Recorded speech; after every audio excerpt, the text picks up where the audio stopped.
Hello and welcome to Local Edition. I'm Leslie Leyton. If you can help children understand math by making it a little more interesting, maybe you'll have a better head start at giving them a better future.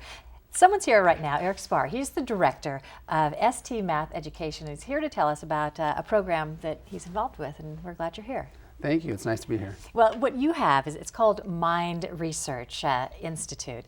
Tell us what that's about. You explain what it is. The Mind Research Institute is a research-based nonprofit organization, and we were founded about 15 years ago by neuroscientists out of the UC system. The goal of our organization is to prepare kids mathematically to solve the world's most challenging problems. So you have this ST Math. What is that? Right.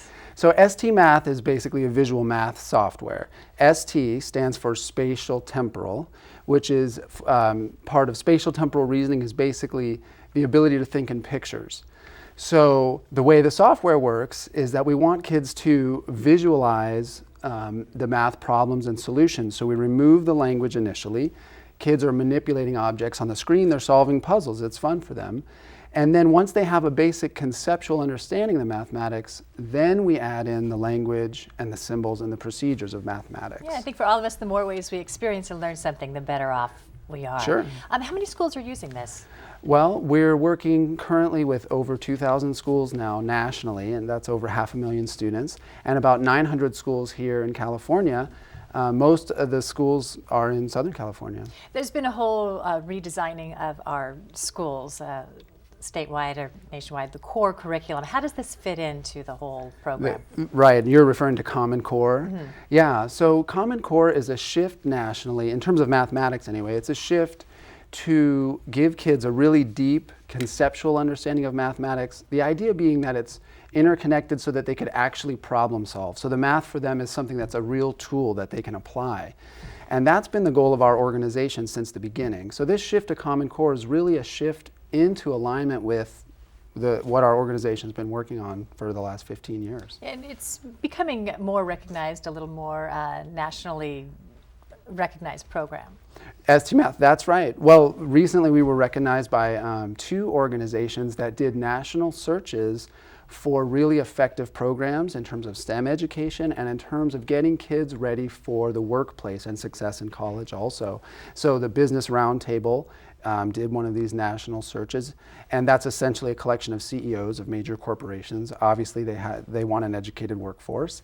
And then the other organization is called Change the Equation. And they both did national searches and created a short list of 4 or 5 programs, and we were on both of those lists. And you've been at this about 15 years, so how do you measure the results in something like this? Because someone might say, oh, here we go, another new math. You know, that never works. Right. Yeah, well, you know, as part of being a research-based nonprofit is that we're really rigorous in terms of our data and analysis and constant refinement of what we do. So the way we measure, we're tracking what kids are doing in our program, but then we're comparing those results to how they're doing on state assessments. What advice would you give to parents if they want their kids to excel in math? Well, you know, as a parent, it's always challenging. If your kid is stuck on something in math, often they're frustrated or it's late at night. There's a tendency to just want to get them past something using maybe a procedure or have them follow a set of steps that they don't really understand. So the best advice I could give is math shouldn't be this mysterious thing where you're following these rote steps that you don't understand. Ideally, try to connect what your kids are learning to something they do understand. Maybe draw a picture, ask them questions about what they're doing and why they're doing it. Yep, we encounter math every day, if you think about it. Yeah, sure. Can't help it. Thank you so much for being here. Thank you. All right, and thank you for joining us. I'm Leslie Leyton.